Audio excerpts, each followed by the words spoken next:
Welcome to Mackenzie's Book Nook. Today I'm going to be reading How the Grinch Stole Christmas. It is my favorite book in this time of year because it's about Christmas. Grab a friend and listen up. How the Grinch Stole Christmas by Dr. Suess.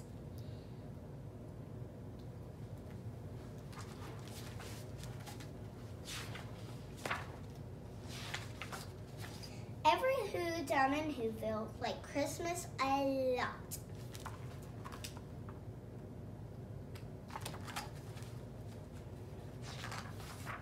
But the Grinch, who lived just north of Whoville, did not. The Grinch hated Christmas, the whole Christmas season. Now please don't ask why. No one quite knows the reason. It could be his head wasn't screwed on just right. It could be perhaps that his shoes were too tight. But I think that the most likely reason of all may have been that his heart was 2 sizes too small.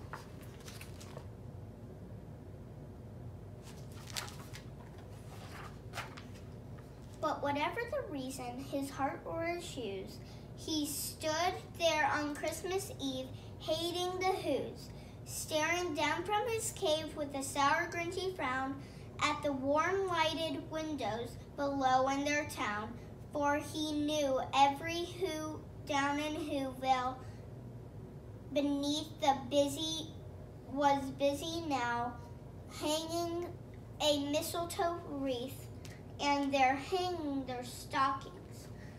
He snarled with a sneer, "Tomorrow is Christmas. It's practically here." Then he growled with his Grinch fingers, nervously drumming, "I must find a way to stop Christmas from coming." For tomorrow, he knew, all the Who girls and boys would wake bright and early. They'll rush for their toys, and then, oh, the noise, noise. That's one thing he hated, is the noise.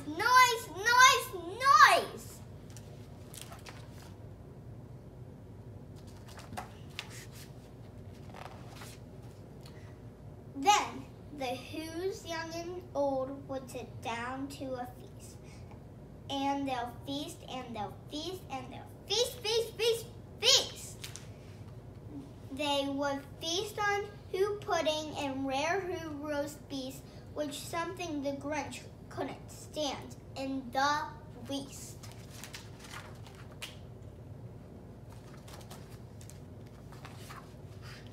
And then they'd do something he liked least of all.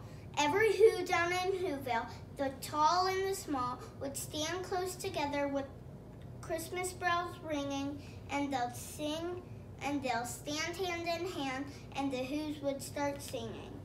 They'd sing, and they'll sing, and they'll sing. And the more the Grinch thought of this whole Who Christmas sing, the more the Grinch thought, "I must stop this old thing. Why, for 53 years I put up with it. Now I must stop Christmas from coming, but how?"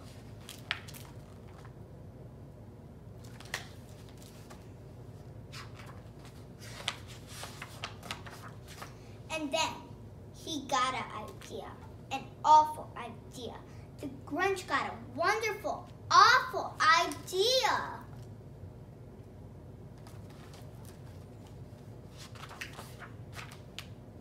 I know just what I'll do."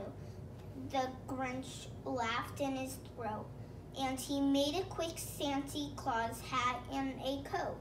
He chuckled and chuckled. "What a great Grinchy trick! With this coat and hat, I look just like Saint Nick. All I need is a reindeer." The Grinch looked around, but since reindeer are scarce, there was none to be found. Did that stop the Grinch? No. The Grinch simply said, If I can't find a reindeer, I'll make one instead. So he called his dog Max. Then he took some red thread and he tied a big horn on top of his head.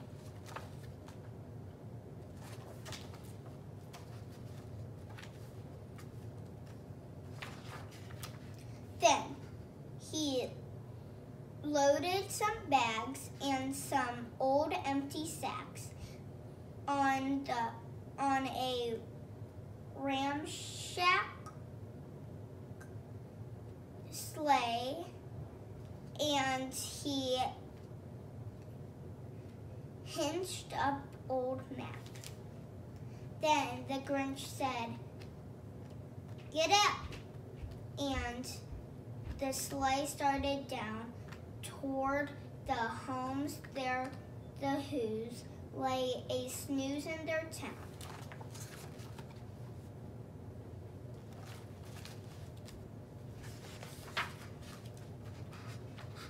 All their windows were dark. Quiet snow filled the air. All the Who's were all dreaming sweet dreams without care. When he came to the first little house on the square, "This stop, number 1, the old Grinchy claws hissed, and climbed into the roof, empty bags in his fist.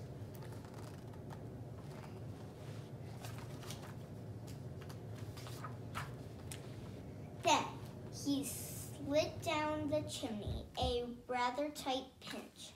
But if Santa could do it, then so could the Grinch. He got stuck only once for a moment or two. Then he stuck his head out of the fireplace flue, where the little Who's stockings all hung in a row. "These stockings," he grinned, "are the first thing to go."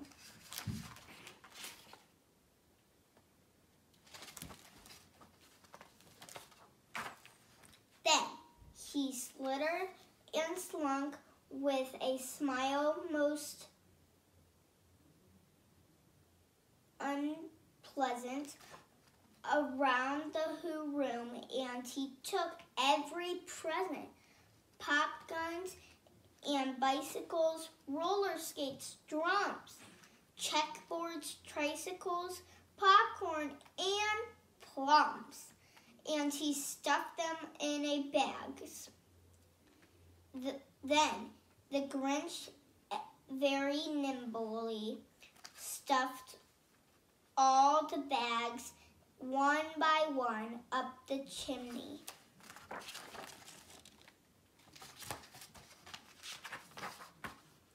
Then he slunk to the icebox.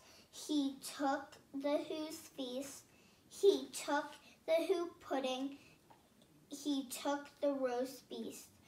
He cleaned out that icebox as quick as a flash. Why, that Grinch even took their last can of Who hash.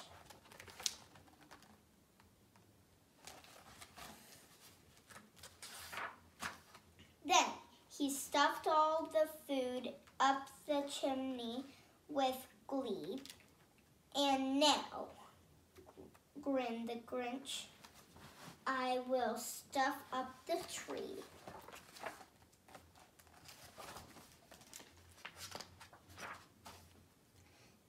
And the Grinch grabbed the tree and started to shove. When he heard a small sound, like the coo of a dove, he turned around fast, and he saw a small Who, little Cindy Lou, who was not more than 2. The Grinch had been caught by this tiny Who daughter, who got out of bed for a cup of cold water. She started at the Grinch and said, "Santa Claus, why are you taking our Christmas tree? Why?"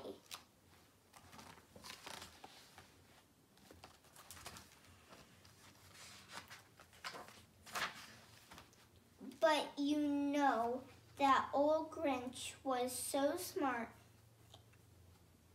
and so slick, he thought up a lie, and he thought it up quick.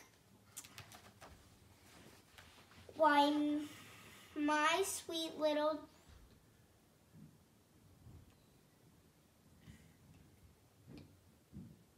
tots, the fake Santa Claus lied. There's a light on this tree that won't light on one side. So I'm taking it home to my workshop, my dear. I'll fix it up there. Then I'll bring it back here."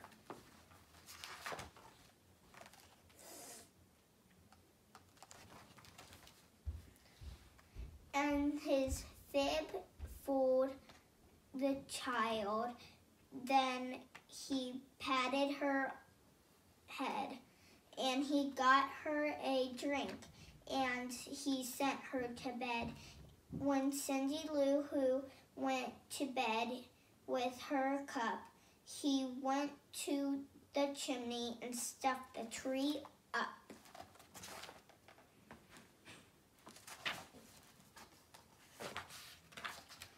Then the last thing he took was the log for the fire. Then he went up the chimney himself, the old liar. On their walls,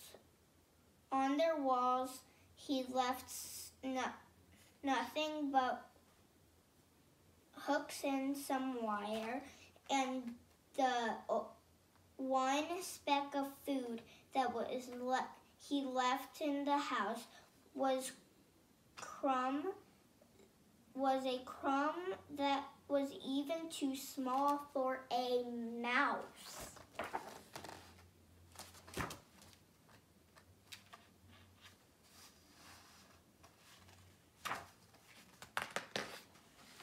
Then he did the same thing to the other Who's houses, leaving crumbs much too small for the other Who's mouses.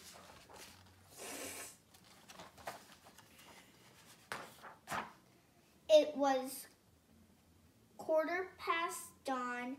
All the Who's still a bed.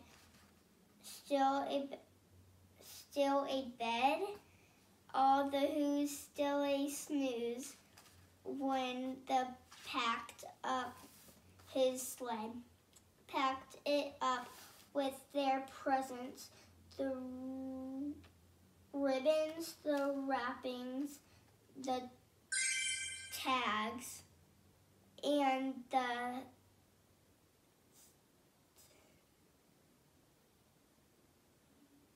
tinsel, the trimmings, the trappings,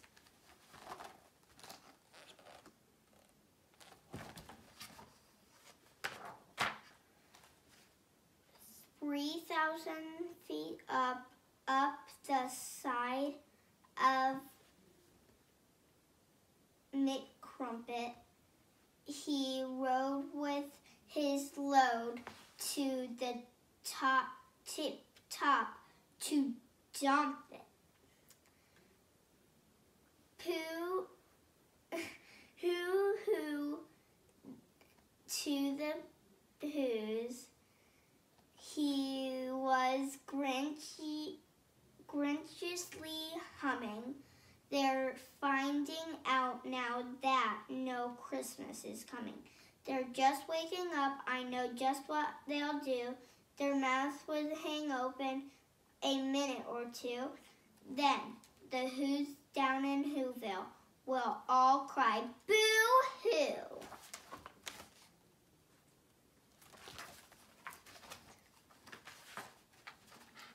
That's a noise, grinned the Grinch, that I simply must hear. So he paused, and the Grinch put his hand to his ear. And he did hear a sound rising over the snow. It started in low, then it started to grow.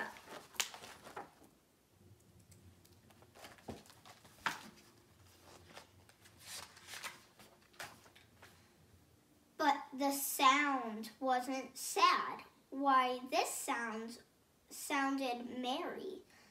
It couldn't be so, but it was merry, very.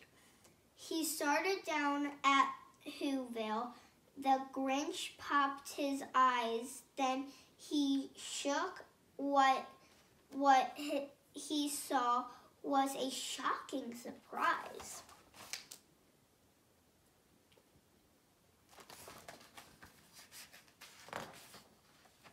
Every Who down in Whoville, the tall and the small, was singing without any presents at all. He hadn't stopped Christmas from coming. It came. Somehow,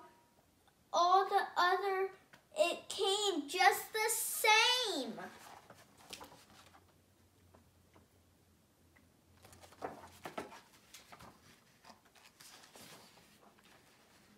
And the Grinch, with his Grinch feet ice cold in the snow, stood puzzling. How could it be so? It came without ribbons. It came without tags. It came without packages, boxes, or bags. And he puzzled 3 hours till his puzzler was sore. Then the Grinch thought of something he hadn't before. Maybe Christmas, he thought, doesn't come from a store. Maybe Christmas perhaps means a little bit more.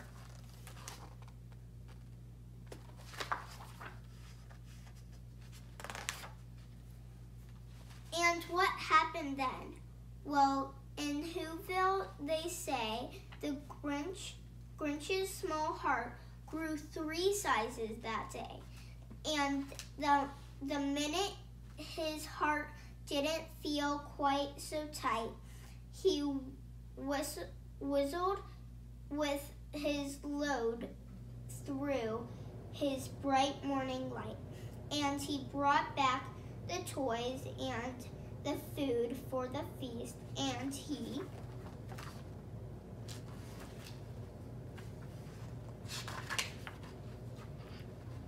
himself, the Grinch, carved the roast beef. Thank you for watching. Merry late Christmas. Goodbye.